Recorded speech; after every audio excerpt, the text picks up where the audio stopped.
NBA insider Shams Charania reporting that the Hornets have contacted the league disputing the Lakers' failed physical. Scuttled their trade. LA had acquired Williams to give new star Luka Doncic a vertical threat, but sent him back after the physical. And that feels like that's what's missing right now when you look at LeBron and the Lakers, especially after last night's performance here. NBA insider, and that is senior insider Shams Charania with us now. Shams, where do things stand with the Hornets' dispute here over Mark Williams' physical?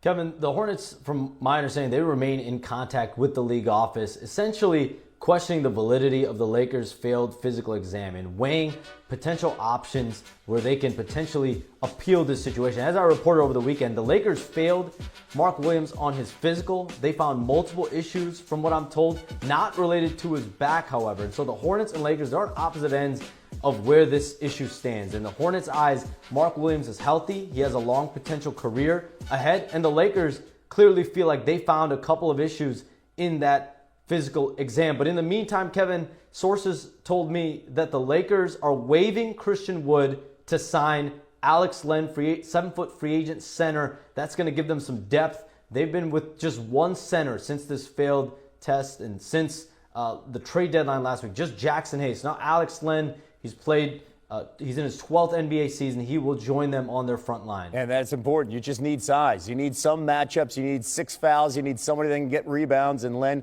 trying to fill that in just a limited amount of minutes. We will see how that plays out. Now, you reported earlier today Brandon Ingram secured an extension with the Raptors. Why were they comfortable with that new deal after trading for Ingram? Kevin, just under a week after they traded for him, 3 years, $120 million extension. He's 27 years old. He's going to hit potentially free agency again in 2027 before turning 30 years old. They view Brandon Ingram as a perfect fit next to Scottie Barnes, a playmaker, a scorer that can complement Barnes as well as Emmanuel Quickley, RJ Barrett. They really feel like his best days are ahead. It's been an injury-riddled few seasons for Brandon Ingram in New Orleans. He wanted a fresh start, from my understanding. He gets that in Toronto, and now they're going to try to continue to build around Scottie Barnes with the Raptors. Okay, this season in only 18 games due to injury, Ingram averaging over 22 points per game, and injuries. No one's dealing with more of them right now than the Mavericks. Let's get some updates here right now with this team. Kevin, Anthony Davis, the biggest of them all. The Mavericks will have a cautious rehab for AD, and I'm told the expectation is that Davis will need rehabilitation for the coming weeks on that adductor injury. And just a brutal blow for the Mavericks, because this is a player who just returned from an ab strain in his Mavericks debut over the weekend, and he looked absolutely dominant for the Mavericks before having this injury. On the other side last night, Daniel Gafford, their starting center, I'm told he had an MRI earlier today. The Mavericks are still waiting to see exactly the severity on that right knee, but he underwent testing earlier.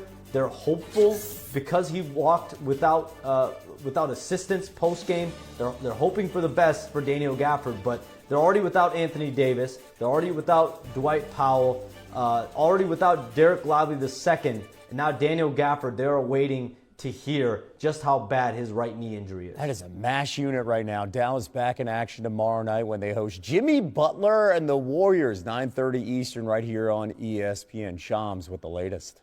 It was rescinded. Shams, what more can you tell us about what's going on between the Hornets and the league? Malika, the Hornets are in contact with the league office to explore disputing the Lakers failing Mark Williams' physical exam. Essentially, the Hornets are questioning the validity of the failed physical exam conducted by the Lakers and weighing potential options to appeal. As we reported over the weekend, the Lakers failed Williams on his physical exam after acquiring him in a trade for Dalton Connect, a first-round pick and a pick swap. And they found multiple issues, from my understanding, in the physical exam not related to his back. So where we stand here are the Hornets and Lakers clearly on opposite ends of where this is all at. The Hornets believe that Williams is healthy, that he has a long career ahead of them, but clearly the Lakers felt like they found something in there that gave them pause, failing the physical and rescinding and nixing the trade. Lakers side of all of this, I think the question is, now that the deadline is passed, what other options do they have at center here, Shams? I'm told the Lakers are pursuing multiple big men in the marketplace right now. They know they need some size. Jackson Hayes right now is their only positional center. I would expect the Lakers to move on a potential big man in the next 24 to 48 hours. They are working. Rob Pelinka and that front office are trying to acquire a center. We saw how great Luka Doncic and LeBron James can make Jackson Hayes. Getting another big man there is of the utmost priority right now for the Lakers. Yeah, and Luka Doncic said that that's really the thing that he wants to make sure this roster has. Shams, thank you. We're going to continue to follow this story as the Lakers still hope to add a big here. But before we let you go, we do have some breaking news here. Shams, what more can you tell us about Raptors forward Brandon Ingram? Malika, the Raptors acquired Brandon Ingram in a trade last week, and now I'm told he has reached agreement on a 3-year, $120 million contract extension with the franchise. He also has a player option in 2027. So this is a big commitment on both sides after acquiring him in a trade. They've reached an extension agreement, and this trade was made so that the Raptors can have some action for themselves offensively. They wanted to find another playmaker, someone else that can facilitate, playmake, create action off the dribble, and they found that in Brandon Ingram around Scotty Barnes. 3 years, $120 million. Us now, Dave, fans were filing into the arena an hour and a half before tip-off to see the first ever time Luka Doncic was in this jersey. How was he received by fans? It was a spectacle, Malika, and it wasn't just the Lakers placing 18,997 number 77 gold T-shirts on the seats. It was playing some Serbian music over the loudspeaker to make Luka feel right at home during pregame warm-ups. Every fan you saw in the building pulled out their cell phone and were seemingly recording his every movement. And he was putting on a show. Behind the back passes in the first quarter to Rui Hachimura, the lob to Jackson Hayes.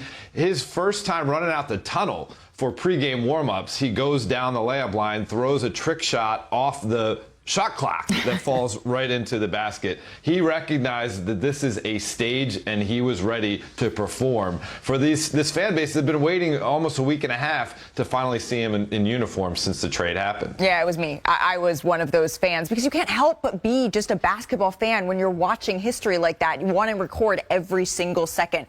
Before we let you go, Dave, LeBron, he did leave late in this game after taking a hit to the abdomen. He didn't return. JJ Redick said he was hopeful that LeBron and Luka Doncic would play in Utah this week. What more can you tell us about their availability? Yeah, certainly. LeBron exited the game in the fourth quarter with about 11 minutes to go. The Lakers were blowing the Jazz out. He went to the back tunnel. It appeared to be stretching out his lower abdomen. A source familiar with LeBron's injury status told me, quote, he's good. And when he was leaving the locker room last night, he didn't speak to the press, but had a brief conversation with a couple of us reporters and said, see you in Salt Lake City. That combined with JJ Redick's message makes me believe that we're going to see him on the court so the Lakers can try to finish off this momentum they've been building leading up to the All-Star break. They've won 12 out of 14. They can make it 13 out of 15. They're number 3 in the Western Conference standings. And based on what JJ said, I think we're going to see Luka Doncic out there again, only with still a minutes restriction. He played 24 minutes in his debut. I'm told that minute range will be anywhere in the 25 to 30 minute range. Yeah, you have to imagine that part of the reason that he didn't reach that 30 minutes restriction was because it was a blowout game. We hope to see both of these stars on the floor in Utah. Dave, thank you so very much. We haven't seen Luka, and we haven't seen the Lakers, rather, play this consistently well since their 2020 championship. That was the last time the Lakers had multiple 6-game winning streaks in a season. That was that 2020 campaign that, Danny, you are very familiar with, my friend. Part of. Here was Luka when he was asked just how dangerous this team can be. Very dangerous. I think the ball was moving very well on offensive end. I think we can lock down a lot of players. So I was just happy to be on the court again. Very dangerous. All right, those are Luka's adjectives. So, UD, what about you? Fill in the blank for me. This Lakers team, as currently constructed, could be in the Western Conference Finals. Oh. I was very encouraged by seeing them play small ball last night. I was very encouraged by seeing Austin Reeves and the others continue to get going.